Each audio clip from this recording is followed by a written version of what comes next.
and welcome back to another Blu-ray review once again, and this time we're going to talk about another Michelle Yeoh action movie from Hong Kong in the 1980s, and this film is Royal Warriors.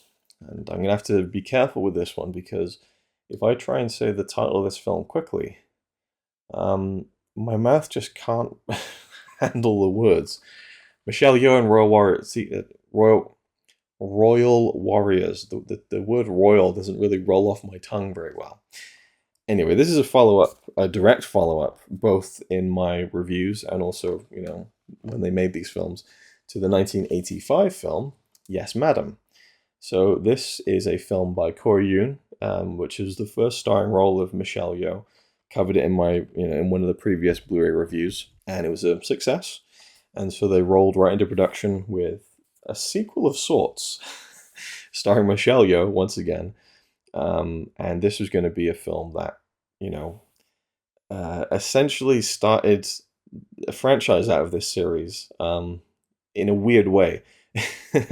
I'm not eloquently expressing this, but because the Yes, Madam was a successful film, and they decided to make a follow-up. It is a sequel, but it isn't a sequel. It's the same as Police Story in a lot of ways where, yes, Michelle Yeoh is in a leading role in this. She plays a policewoman, the Hong Kong police, but they're not really connected. There's no carrying over of other characters. I think her name is even slightly different as well. It's just another Michelle Yeoh film where she plays a policewoman. But the interesting thing is this was released as In the Line of Duty. It was then retroactively known as In the Line of Duty 2.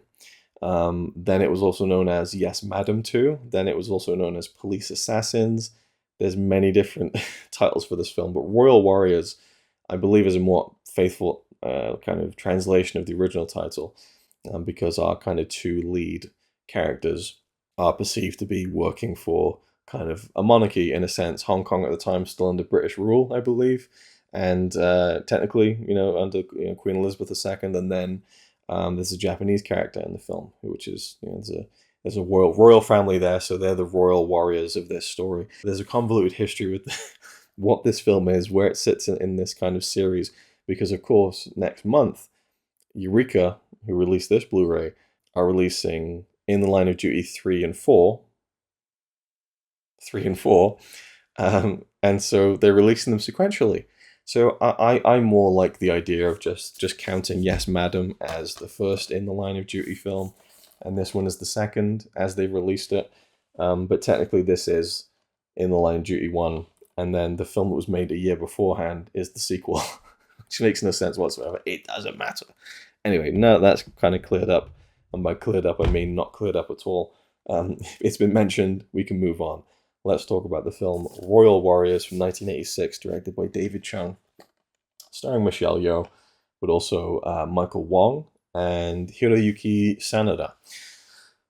So this is a story about a group of bad guys, mercenaries, these war veterans who cause a bit of trouble. At the beginning of the film, Michelle, whose character's name is Michelle Yip in the film, she's works for the Hong Kong police, and she's having a vacation in Japan.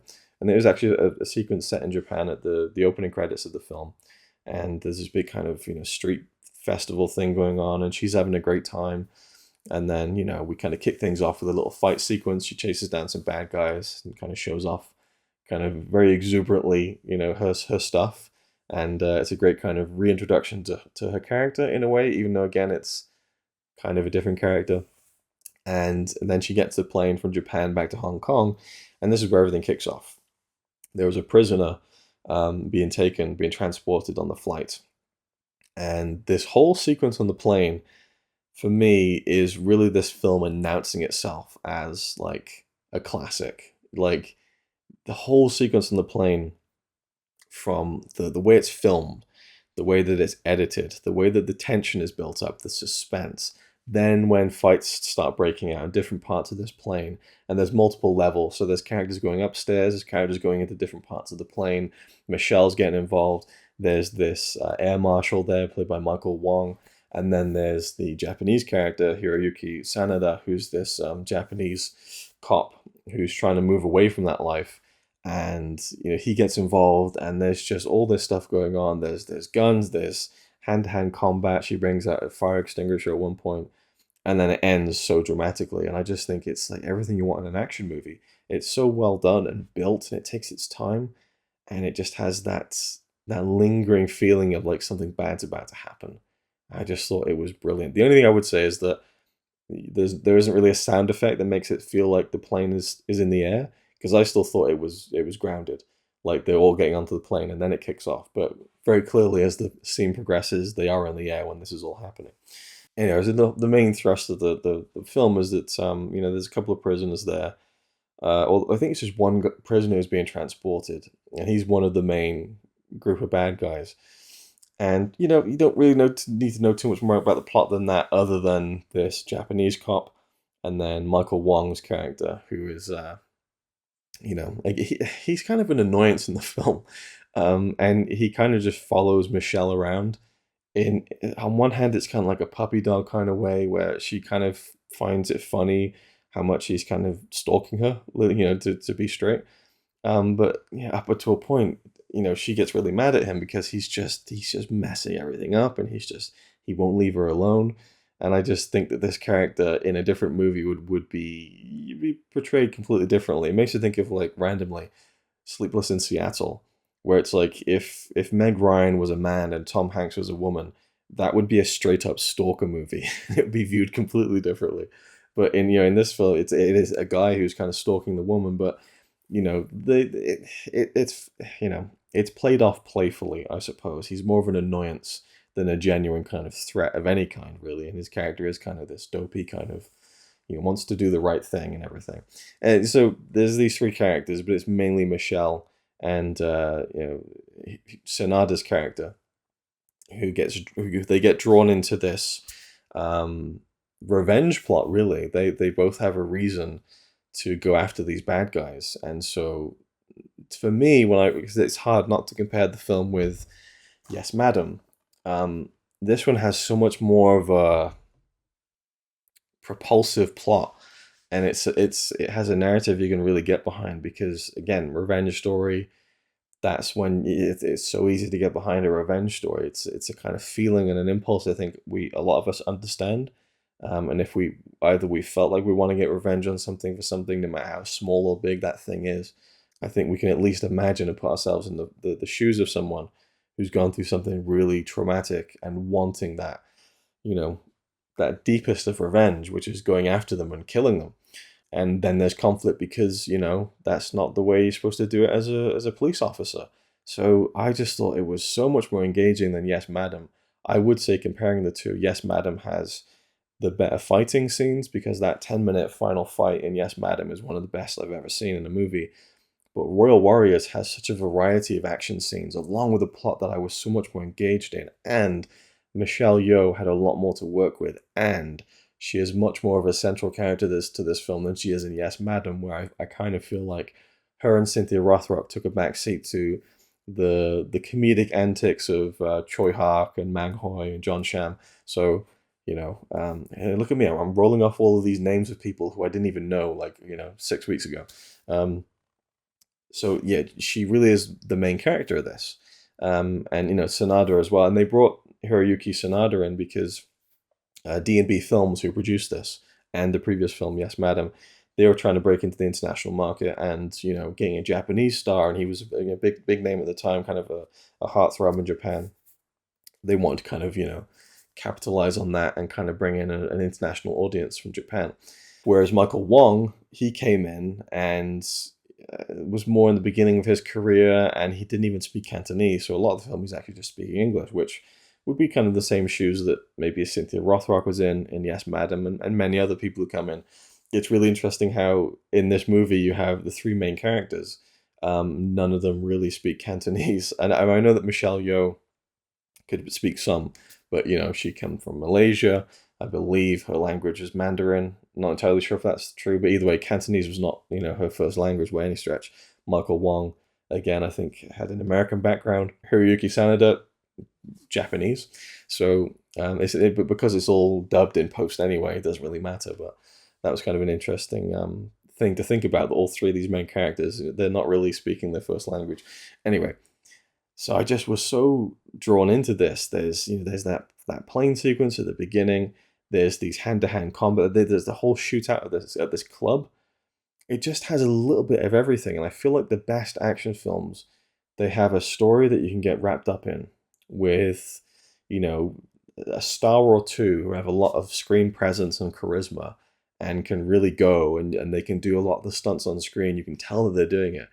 I'm thinking of some of the Tom Cruise movies, like the last few Mission Impossible movies, which are anchored around very different kinds of action sequences that are done to a very high degree, but are all wrapped together in a really good, strong plot. And, this one it's fairly routine in terms of, bad guys show up, do bad things, must get revenge. That's pretty much it.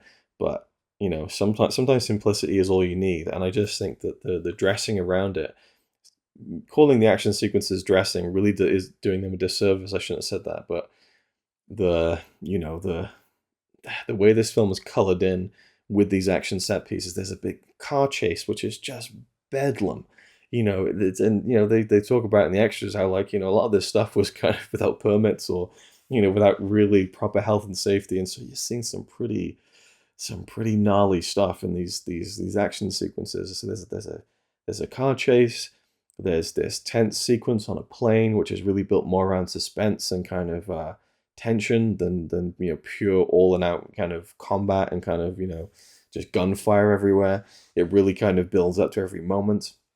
There's again a shootout in a nightclub, which is a mix of guns firing off and neon signs blowing up everywhere, and then hard hand-to-hand combat, poles being thrown around, and then the final kind of the big set piece at the end is this kind of massive kind of literally explosive set piece in this quarry, and it then just evolves into this really exciting and dangerous fight scene with Michelle Yeoh and the final bad guy, and it has this chainsaw that just makes it so much more like, oh my god, like I was just like on the edge of my seat, like literally gripping, like, oh shit, like it's that it's a film, but it's just, I think with these Hong Kong action movies, I get a bit more like, oh my god, like I might be about to see someone get knocked out or something, because you just never know. But it's that fight scene at the end, it's very brief, like compared to some of the other stuff like Yes Madam,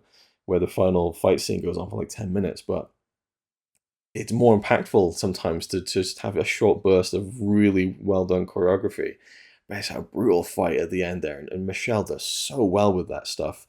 And in one of the extras, you do hear that John Sham, who worked on this film and produced it, and he said that he would see Michelle do some of these fight scenes, and he would see that she would get hurt after a take, and he'd say, "You okay, Michelle?" She'd say, "Yep," and he knows that she's working through it because she's tough.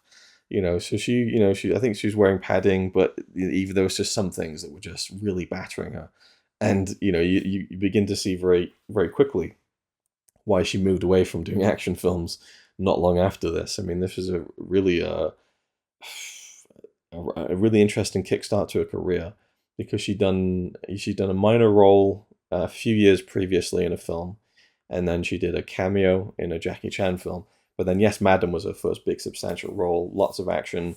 This one, lots of action, and then right into the next year after this, Magnificent Warriors, which was another. She got hurt straight away on that film, so that's when she took a step back from doing action movies for a while. But what an amazing kind of 1-2-3 punch with Yes Madam, Royal Warriors, and Magnificent Warriors, which we'll talk about soon. Just I mean, none of them are connected, really. None of them are really sequels to the other, but it's kind of an amazing Michelle Yeoh action trilogy. But this one, I just thought it had so many great moving parts to it. Once again, in this film, she's credited as Michelle Khan, and I can't believe I never really thought about this, because there's an interview with John Sham, and he talks about how him and someone else came up with her name, Michelle, because that's obviously not her real name. And I thought, oh my god, of course it's not her real. Why would her name be Michelle? She's Malaysian, and so I finally found out what her actual name is, which is Chu Kang Yeoh. So, John Sham says, I still call her, Chu Kang. So the Kang is then used in Magnificent Warriors, I think, but for Yes Madam and Royal Warriors, she's called Michelle Khan. So they kind of take the Kang from her real name. But Michelle was added, obviously, and Yeoh was added later on in her career, I think, maybe around the time she did Super Cop.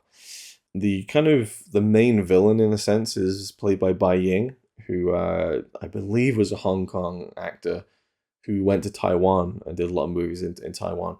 But he steals the show for me. I mean, the other villains, they do look distinctive and stuff, and they do a good job of being villainy, and they're nowhere near as cartoony as they are in Yes Madam, which again helped. I think that I really got behind these villains as antagonists. But Bai Ying, he's a real dastardly piece of shit in the third act of them, and he doesn't really become the main villain until the third act, but he more than makes up for it. Like, he just is a really menacing presence, and you feel like he's capable of pretty much anything, and that makes for a really good villain and a good bad guy for our heroes to face up against at the end of the movie.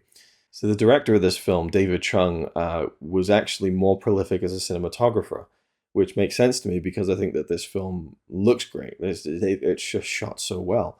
And I don't know, it just feels like a much more accomplished film than Yes Madam. And I hate to keep going back and comparing the two of them, but I mean, they're in the same series, right? I think Yes Madam has the better fight scenes, but this one is just it feels like a much more rounded, polished film. Now, in the extras, they talk a lot about how there was a second unit director on this film by the name of Johnny To, who a lot of people will recognize the name and know of his movies and so on, many of which are in the Eureka Masters of Cinema collection. But, quite a few people in the extras on this Blu-ray kind of theorized that, wow, this scene is really well done. Johnny To probably did this one. And I feel like it's kind of discrediting David Chung a little bit, but then, who really knows who did what and everything. But I just think that, this guy is a cinematographer. He obviously has an eye. And I feel like that this film really, there's just some great angles and some great kind of, I don't know, just like frames. There's just certain things, like there's just little things like when Michelle is on her balcony and the camera's just panning around to reveal her, and she has these moments where she's actually like contemplating some of the stuff that's been going on, and you don't really get that breathing room in Yes Madam because she doesn't have as much screen time. And I just feel like the things that happen in this film feel more resonant because there's time for the characters to reflect upon them, and that way they feel more impactful, and then I believe more in them wanting to get revenge and stuff, and it gives me more of a, yeah, get them. I mean, it is a kind of bloodthirsty kind of movie in that sense, but I think there is an entertainment aspect to that. And in some of these Hong Kong action films, which I'm not really slating them for, but one thing I can say is like Drunken Master, the original with Jackie Chan. It's a great film, but and the choreography is absolutely unbelievable. But it really just is fight scene, fight scene, fight scene, training, training, fight scene, fight scene. You just get worn out of it, and the story becomes, plays second fiddle to all the choreography, which is great, but you start to lose something there. And I feel like this is a really good marriage of some of that great kind of choreography and thrilling action set pieces, but then there's a decent enough story that gives you breathing room, and it's really nicely paced. Again, just an hour and a half. I would call Royal Warriors, for me, one of my absolute favorite action films of all time. I think it's just phenomenal. And I think about some of the other films I put in that category, like, say, Hard Boiled. I'd maybe almost want to watch this over Hard Boiled, even though that one is just so incredible. And some of the shootouts are unbelievable, but there's just, again, it's really heavy and thick, and it almost wears you out. Whereas I really like this style. The music was done by Romeo Diaz, who also composed the music for one of my all-time favorite films, another Hong Kong movie, A Chinese Ghost Story, and I adore the music in that film. This one has a kind of central theme that runs throughout it, which is used over and over and over again. And because it's electronic, it's kind of like it has this droning kind of, And in the Frank Jang audio commentary, he was talking about how it's kind of like a John Carpenter kind of Escape from New York thing. And yeah, it is cool, but it's used all the fucking time. And so it was really kind of grating on me. And it was even used in scenes which it wasn't matching, I felt like. So it felt to me like they came up with a few different themes, like the love theme, the action theme, and then it's just like, we'll just keep using those throughout the whole film. Not to discredit the composer, but it felt like a bit too much repetition for my tastes when it came to the music. So yeah, I mean, for the film itself, it's a kind of full marks, kind of for what it is, what it's giving me as an action movie. It was nice to see more gravitas from Michelle, and I'd heard that now just going through all these these behind the scenes stories that she wasn't into the idea of being an actress as a dramatic prospect because I don't think she felt like she was ready for that kind of thing. But doing the fighting stuff, from the ballet background she had, she felt like, well, I can do some of the fight scenes, And clearly she's very proficient at that, being an action star. Action stars don't really tend to need to be really great actors, but you can see, I mean, it's not like she's giving an Oscar-worthy performance in this film by any stretch, but it's nice to see her get those beats where she is being pushed a bit more in terms of like actually trying to portray some kind of weight to what her character's going through, and that she isn't just smiling her way through the whole film, which we'll talk about next time. So yeah, I loved the film, absolutely loved it. I could not recommend it enough. Brilliant film. There's just so many great moments. I could just talk about the film all day. So we'll talk about the extras now, which is a phenomenal package of extras on this one. So it comes from a 2K restoration. The film looked great, I think. It's just a really great transfer. It has the original Cantonese mono audio, optional theatrical and home video mixes, optional English dubbed audio, classic mono, and newer 5.1 surround options, newly translated English subtitles, 2 audio commentaries, one by Asian film expert Frank Jang, and then another by action cinema experts Mike Leader and Arne Venema. There is a conversation with John Sham, a 2018 interview with producer and actor John Sham, and a new locations featurette by Arne Venema and Mike Leader, the film's theatrical trailer, and other stuff we'll get into in just a second. But so just to kind of dig into those, the Frank Jang commentary, so the first one I listened to with him was on Yes Madam, and that was with Frank and Michael Worth. I felt like with Frank on his own, it's a bit tougher because he doesn't have anyone to bounce off of. And Frank really fucking prepares for these audio commentaries. He has so much information that he rattles through. But, I feel like it is a bit better with someone else there to kind of bounce off of a little bit. But he still, there's some funny comments and stuff. But really, you get a lot of information if you're completely new to this sort of stuff. Like Michael Wong, I knew nothing about. Hiroyuki Sanada, I knew nothing about. I learned about his background in Japanese cinema, how he was a protege of Sonny Chiba, and then began to work in kind of international films. And I then found out that he's been in many films that I've seen. He was most recently, I saw him in Avengers Endgame in that sequence with Hawkeye in Tokyo. So yeah, he's a very prolific actor, and this is one of his earlier kind of, well, again, he'd done a lot of films before this as well. He's an incredibly prolific career. So yeah, so the Frank Jang commentary I thought it was really good. Lots of information, lots of background about a lot of the actors and stuff. And then the second one with Mike Leader and Arne Venema was almost like the nice kind of antidote to that, which sounds bad. I shouldn't say antidote, but it's a nice kind of comparison in a way, or contrast. It's a nice contrast to the Frank Jang commentary. I'll leave that in, but I didn't mean to say antidote. It's not like it was a bad commentary. It's just when you have one person going through all this information, it leaves little time for kind of that kind of, not banter, but like the interpersonal kind of chats that I find more fun to listen to. So with Mike Leader, Arne Venema, they've got each other to bounce off of. They tell these fun stories. They often don't really talk about the movie as much, but kind of things around it, like, kind of various Hong Kong anecdotes, which I find really interesting. As I'm really getting into these movies now, they talk about how One of them first saw this film on a pirated copy with like Taiwanese subtitles burned in. They talk about like the kind of pirate video market in Hong Kong back in the 80s and stuff, and how there used to be a website which told you which were the best Hong Kong cinemas to go in and at what time of day to kind of pirate the movie.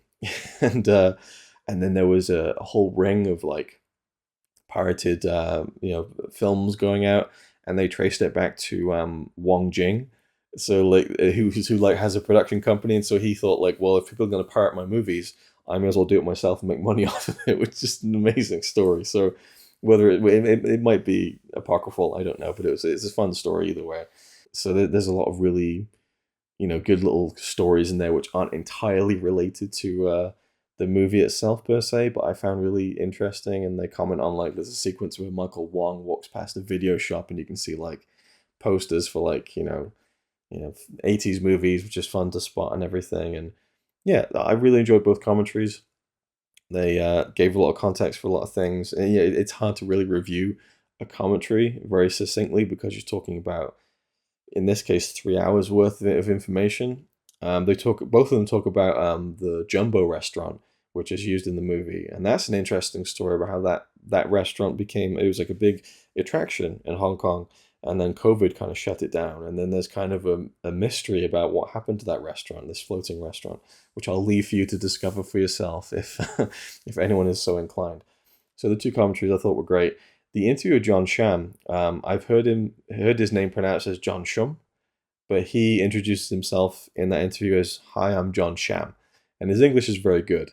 And I'm flashing back to the Q&A and the interview with Sammo Hung on the Dead and the Deadly release, where his English was not very good, and it was a relief to hear that John Sham is much better with his English, and kind of told some stories of lots of movies that he's worked on and produced throughout his career, including a little bit about the Michelle Yeoh films. So obviously that's more pertinent to this release and stuff. And he starred in Yes, Madam, produced this one. You even see a brief shot of him working on this movie in the trailer. Let's just go to the trailer. I really like the John Sham interview. It's like over half an hour long. Really good stuff. Yeah, the trailer for the movie, I just couldn't believe. Now, as I mentioned, that score, I can't even do it, but like it's this droning kind of electronic piece. And in the trailer, it's just running over and over and over again. I counted, I've already forgotten. I thought it's either 11 or 12. Maybe it's 10. It's at least 10. There's at least 10 instances in the trailer where Royal Warriors pops up on the screen. Like it's a 4-minute trailer that gives away absolutely every single important twist in the movie from beginning to end. It shows you every big impactful moment beginning to end. And in between each one of those reveals, Royal Warriors.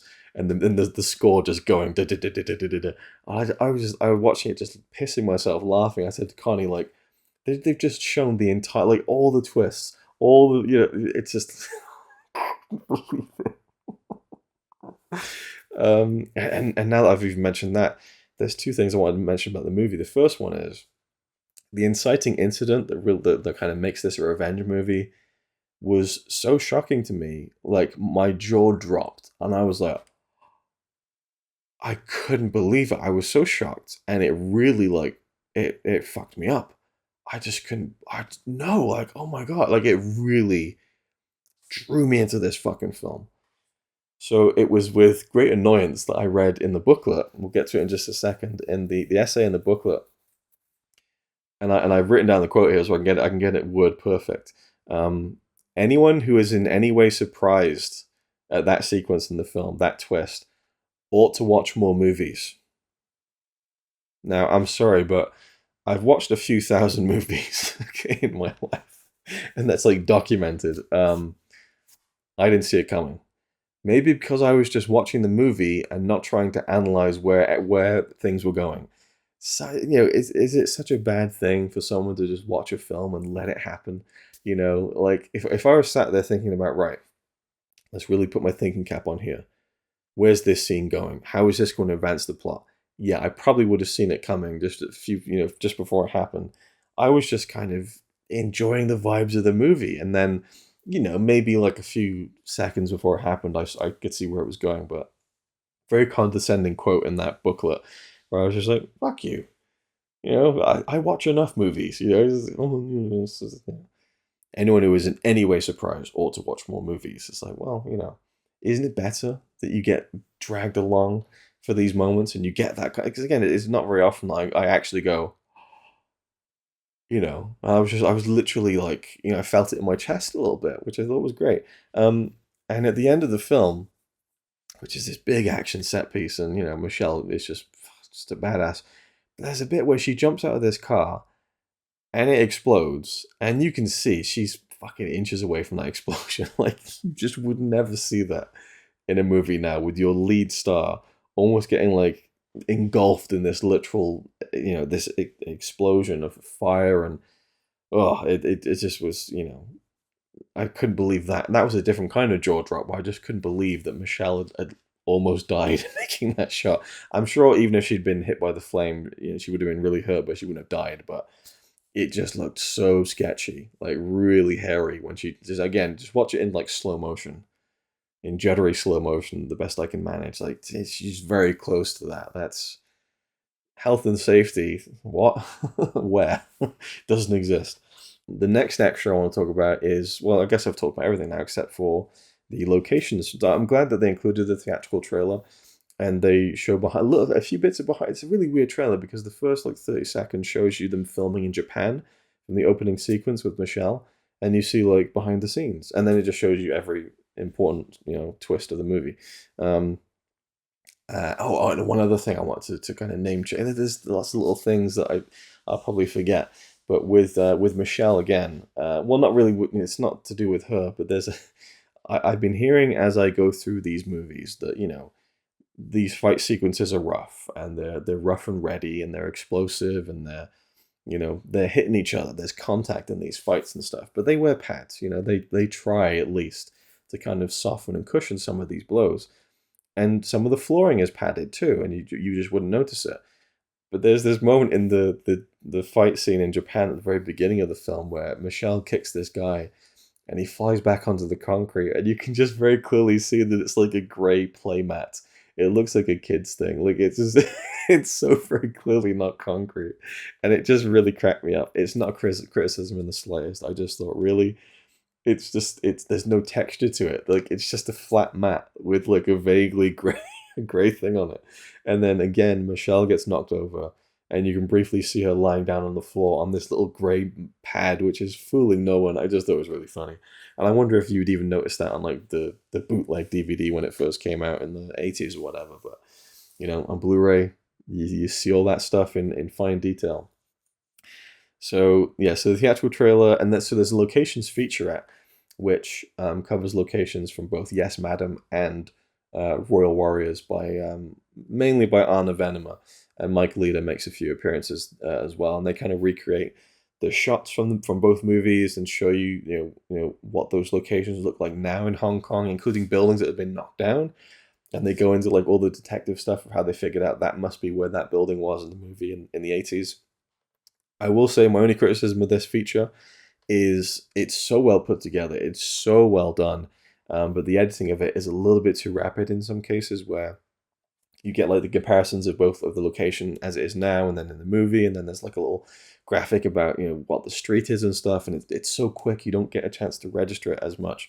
So I would have like slowed down a little bit there with the edit, but otherwise it's well presented, it's funny. I thought it was a great extra, so well done. A great job by everyone who put that together.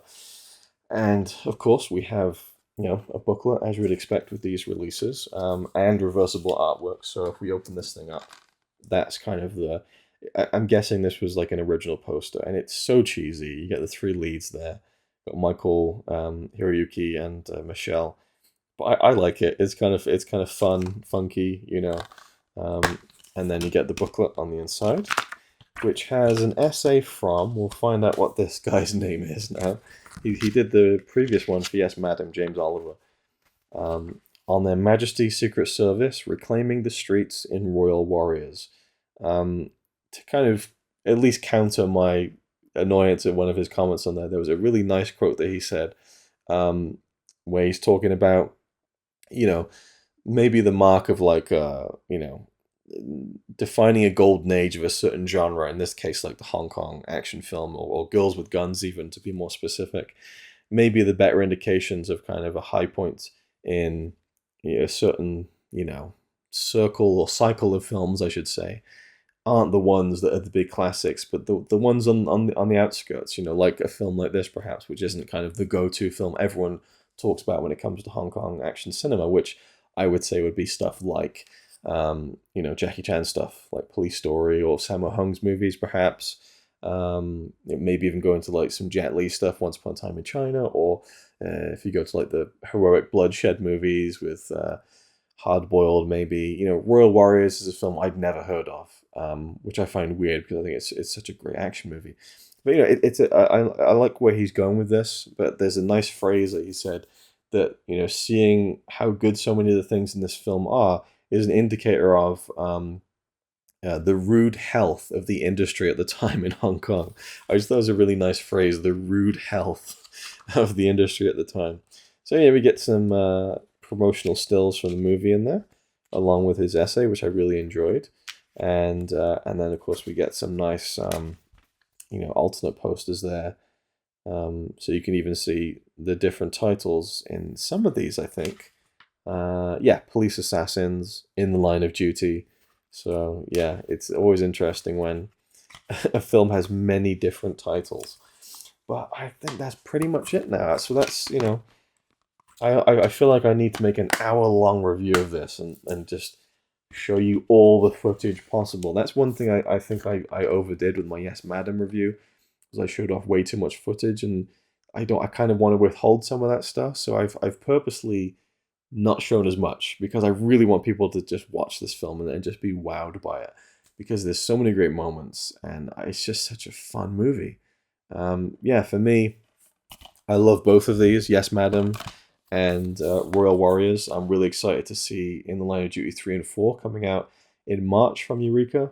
No longer with Michelle Yeoh, unfortunately, but I just think that this is such a great 1-2 punch. If you add in Magnificent Warriors to the mix, it's an amazing, weird, disjointed trilogy. But yeah, and I just think with Yes Madam, there's some amazing fight scenes, but Royal Warriors is really the one that kind of stands out the most, because it's a much more accomplished film, I think, in so many different ways. But they complement each other well as well. I think this one's funnier, but this one is just, you get more involved in it, and so there's a nice mix between the two, I think. So I absolutely love both these films now, and I'm so happy that I have them, that Eureka released them, and gave them such great, again, releases with kind of care and attention and love, and these great commentaries and so on and so forth. And next time we will be talking about another film that I absolutely fell in love with, which is Magnificent Warriors, another Michelle Yeoh Hong Kong action movie. So we'll leave it there for now. Leave me your thoughts down below. If you have any Michelle Yeoh recommendations, because I realize I haven't really seen her in that many movies. It's like these three. Shang-Chi, Everything Everywhere All at Once. I can't think of really anything else I've seen her in. Well, Guardians of the Galaxy 2, where that's a cameo. So I've seen it here and there, but there's really not a lot of substantial Michelle Yeoh performances that I've seen, and I'd really like to rectify that now that I'm becoming such a big fan of hers. So, yeah, thank you for watching. Hope you enjoyed, and I'll see you in the next one.